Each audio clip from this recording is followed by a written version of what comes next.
ಸಂವಿಧಾನ ವಿರೋಧಿಯಾಗಿ ನಡೆದುಕೊಂಡಂಥ ಕರ್ನಾಟಕ ರಾಜ್ಯಪಾಲರನ್ನು ರಾಷ್ಟ್ರಪತಿಗಳು ಹಿಂದಕ್ಕೆ ಕರೆಸಿಕೊಳ್ಳದಿದ್ದರೆ ಬಾಂಗ್ಲಾದೇಶದ ಅಧ್ಯಕ್ಷರು ರಾತ್ರೋರಾತ್ರಿ ಓಡಿ ಹೋದರಲ್ಲ, ಅದೇ ಪರಿಸ್ಥಿತಿ ಗವರ್ನರ್ ಆಫೀಸಿಗೆ ಬರುತ್ತದೆ ಎಂದು ಅವರು ಭಾಷಣದಲ್ಲಿ ಹೇಳಿದರು. ಇದರಲ್ಲಿ ತಪ್ಪೇನುಂಟು? ಶ್ರೀಯುತ ಐವನ್ ಡಿಸೋಜರವರ ಅನುಪಸ್ಥಿತಿಯಲ್ಲಿ ಅವರ ಪತ್ನಿ ಮಕ್ಕಳು ಮಾತ್ರ ಇರುವಾಗ ರಾತ್ರಿ ಹೊತ್ತು ಈ ರೀತಿ ಕಲ್ಲು ತೂರಾಟ ನಡೆಸಿರುವುದು ಭಯೋತ್ಪಾದನೆಗೆ ಸಮಾನವಾದ ಕೃತ್ಯ ಅಂತ ನಾವು ಅಂದುಕೊಂಡಿದ್ದೇವೆ. ವಿರೋಧ ಇದೆ ಎಂದು ಒಂದೇ ಕಾರಣಕ್ಕೆ ಎಲ್ಲರೂ ಕಲ್ಲು ತೂರಾಟಕ್ಕೆ ತೊಡಗಿಕೊಂಡ್ರೆ ಸಮಾಜದ ಶಾಂತಿ ನೆಮ್ಮದಿಗೆ ಅಪಾಯ ಆಗುವುದಂತೂ ಖಂಡಿತವಾಗಿ ಅಪಾಯ ಆಗಿಯೇ ಆಗ್ತದೆ. ಕರ್ನಾಟಕದ ವಿಧಾನ ಪರಿಷತ್ ಸದಸ್ಯರಾದ ಸನ್ಮಾನ್ಯ ಐವನ್ ಡಿಸೋಜರವರ ಹೇಳಿಕೆಯನ್ನು ತಿರುಚಿ ಅವರ ಮಾನಹಾನಿಗೆ ಪ್ರಯತ್ನಿಸಿ ಅವರ ಅನುಪಸ್ಥಿತಿಯಲ್ಲಿ ಅವರ ಮನೆಗೆ ರಾತ್ರಿ ಹೊತ್ತು ಕಲ್ಲು ತೂರಾಟ ಮಾಡಿ ರಾಜಕೀಯ ಹಿಂಸಾಚಾರಕ್ಕೆ ಯತ್ನಿಸಿದ ದಕ್ಷಿಣ ಕನ್ನಡ ಜಿಲ್ಲಾ BJPಯ ಗೂಂಡಾ ಸಂಸ್ಕೃತಿಯನ್ನು ಕ್ರಿಶ್ಚಿಯನ್ ಯೂನಿಯನ್ ಪುತ್ತೂರು ರಿಜಿಸ್ಟರ್ ತೀವ್ರವಾಗಿ ಈ ಸಂದರ್ಭದಲ್ಲಿ ಖಂಡಿಸುತ್ತದೆ. ಶ್ರೀಯುತ ಐವನ್ ಡಿಸೋಜರವರು ಕರ್ನಾಟಕದ ಅಲ್ಪಸಂಖ್ಯಾತ ಕ್ರಿಶ್ಚಿಯನ್ ಸಮುದಾಯದ ಏಕೈಕ ವಿಧಾನ ಪರಿಷತ್ ಸದಸ್ಯರಾಗಿ ಜಾತ್ಯತೀತ ನಿಲುವಿನೊಂದಿಗೆ ಸರ್ವ ಸಮುದಾಯದ ಧ್ವನಿಯನ್ನು ವಿಧಾನ ಪರಿಷತ್ತಿನಲ್ಲಿ ಎತ್ತುತ್ತಿದ್ದಾರೆ.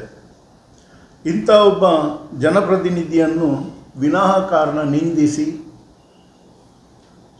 ಅವರ ಅನುಪಸ್ಥಿತಿಯಲ್ಲಿ ಅವರ ಪತ್ನಿ ಮಕ್ಕಳು ಮಾತ್ರ ಇರುವಾಗ ರಾತ್ರಿ ಹೊತ್ತು ಈ ರೀತಿ ಕಲ್ಲು ತೂರಾಟ ನಡೆಸಿರುವುದು ಭಯೋತ್ಪಾದನೆಗೆ ಸಮಾನವಾದ ಕೃತ್ಯ ಅಂತ ನಾವು ಅಂದುಕೊಂಡಿದ್ದೇವೆ.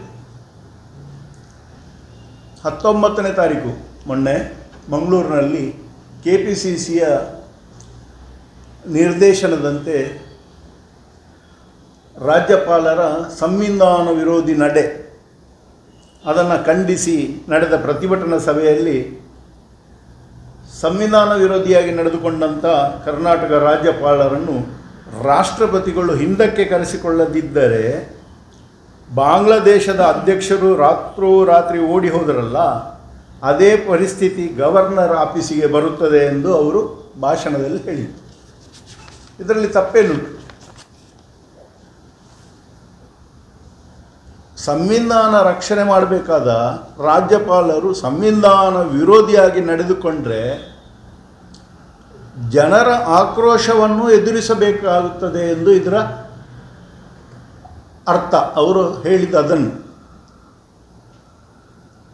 ಈಗ ಬೆಳ್ತಂಗಡಿ ಶಾಸಕರಾಗಿದ್ದಂಥ ಹರೀಶ್ ಪೂಂಜಾರವರು ಪೊಲೀಸ್ ಸ್ಟೇಷನ್ಗೆ ನುಗ್ಗಿ ಅಲ್ಲಿರುವ ಕರ್ತವ್ಯ ನಿರತ ಪೊಲೀಸ್ ಅಧಿಕಾರಿಗಳನ್ನು ಅವಾಚ್ಯ ಶಬ್ದಗಳಿಂದ ಬೈದು ಸ್ಟೇಷನ್ನಲ್ಲೇ ಗಲಾಟೆ ಮಾಡಿದ್ದಾರೆ. ಇನ್ನೊಂದು ಪ್ರಕರಣದಲ್ಲಿ ಅರಣ್ಯ ಒತ್ತುವರಿಯನ್ನು ತೆರವು ಮಾಡಲಿಕ್ಕೆ ಹೋದಂಥ ಪುತ್ತೂರಿನ ACF ಅವರು ಪರಿಶಿಷ್ಟ ವರ್ಗಕ್ಕೆ ಸೇರಿದವರು, ಅವರ ಕರ್ತವ್ಯಕ್ಕೆ ಅಡ್ಡಿಪಡಿಸಿ ಅವರ ಮೇಲೆ ಒತ್ತಡ ಹೇರಿ ಅವರ ಕರ್ತವ್ಯವನ್ನು ಅರ್ಧದಲ್ಲಿ ನಿಲ್ಲಿಸುವಂಥ ಪ್ರಯತ್ನ ಆಯಿತು. ಮತ್ತು ಕೊನೆಗೆ ಹೈಕೋರ್ಟ್ ಅವರಿಗೆ ಛೀಮಾರಿ ಹಾಕಿದೆ. ಇದು BJPಯವರಿಗೆ ಮರ್ತೋಗಿದೆ. ಅದೇ ರೀತಿ ಮೊನ್ನೆ ಕಾಂಗ್ರೆಸ್ ನಾಯಕರಾದಂಥ ಮತ್ತು ಲೋಕಸಭೆಯಲ್ಲಿ ವಿರೋಧ ಪಕ್ಷ ನಾಯಕರಾದಂಥ ರಾಹುಲ್ ಅವರನ್ನು ಪಾರ್ಲಿಮೆಂಟಿನ ಒಳಗೆ ನುಗ್ಗಿ ಅವರ ಕೆನ್ನೆಗೊಡಿಬೇಕು ಅಂತೇಳಿ ಸನ್ಮಾನ್ಯ ಭರತ್ ಶೆಟ್ಟಿ ಅವರು ಹೇಳ್ತಾರೆ. ನಮ್ಮ ಮಾಜಿ ಸಂಸದರು ಜಿಲ್ಲೆಗೆ ಬೆಂಕಿ ಹಚ್ಚುತ್ತೇವೆ ಅಂತ ಹೇಳ್ತಾರೆ.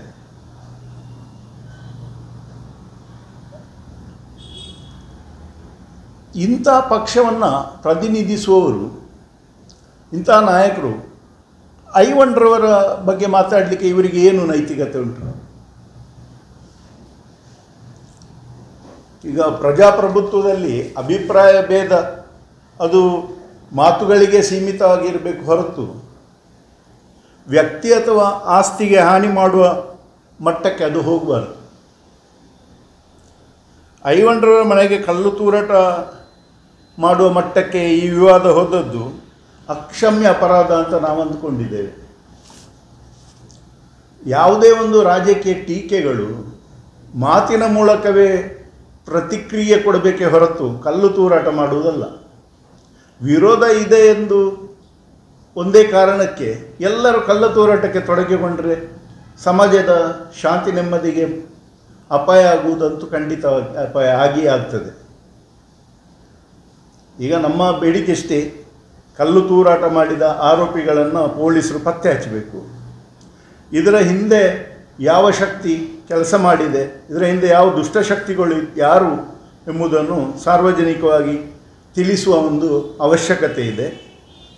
ಇಂಥ ಕೃತ್ಯಗಳ ವಿರುದ್ಧ ಸರ್ಕಾರ ಕಾನೂನಾತ್ಮಕ ಕ್ರಮಗಳನ್ನು ಜರುಗಿಸಿ ಈ ಪ್ರಕರಣವನ್ನು ಕೂಲಂಕುಷವಾಗಿ ತನಿಖೆ ಮಾಡಿ ತಪ್ಪಿತಸ್ಥರಿಗೆ ಕಠಿಣ ಶಿಕ್ಷೆ ಆಗುವಂತೆ ನೋಡಿಕೊಳ್ಳಬೇಕಾಗಿ ಕ್ರಿಶ್ಚಿಯನ್ ಯೂನಿಯನ್ ಈ ಮೂಲಕ ಒತ್ತಾಯಿಸ್ತದೆ.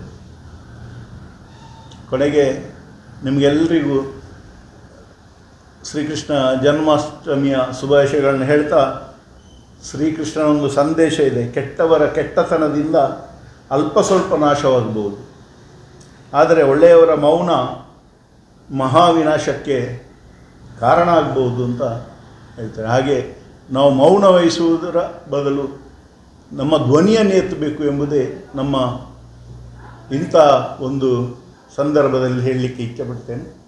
ಎಲ್ಲರಿಗೂ ನಿಮಗೆಲ್ಲರಿಗೂ ಕ್ರಿಶ್ಚಿಯನ್ ಯೂನಿಯನ್ ಪರವಾಗಿ ವಂದನೆಗಳು. ಎಲ್ಲಿ ಸರ್? ಎಲ್ಲಿ?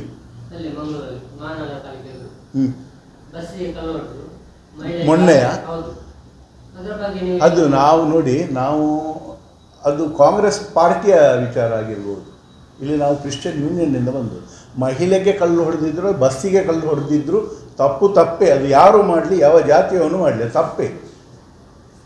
ಅದರಲ್ಲಿ ಏನು ಅದಿಲ್ಲ. ಅದಕ್ಕೆ ಎಲ್ಲರಿಗೂ ನಾವು ಸಮಾನವಾಗಿ ಕಾಣಬೇಕು. ಪ್ರತಿಯೊಂದು ಸಂವಿಧಾನ ಅಂತ ಹೇಳಿದರೆ ಎಲ್ಲರಿಗೂ, ನಮಗೂ ನಿಮಗೂ ಒಂದೇ ಅವಕಾಶ, ಒಂದೇ ರೀತಿ ಬಾಳಬೇಕು. ತಪ್ಪು ಯಾವುದು ಇದ್ರೂ ಖಂಡಿಸುವ. That's my gadget. Let's go have some fun then.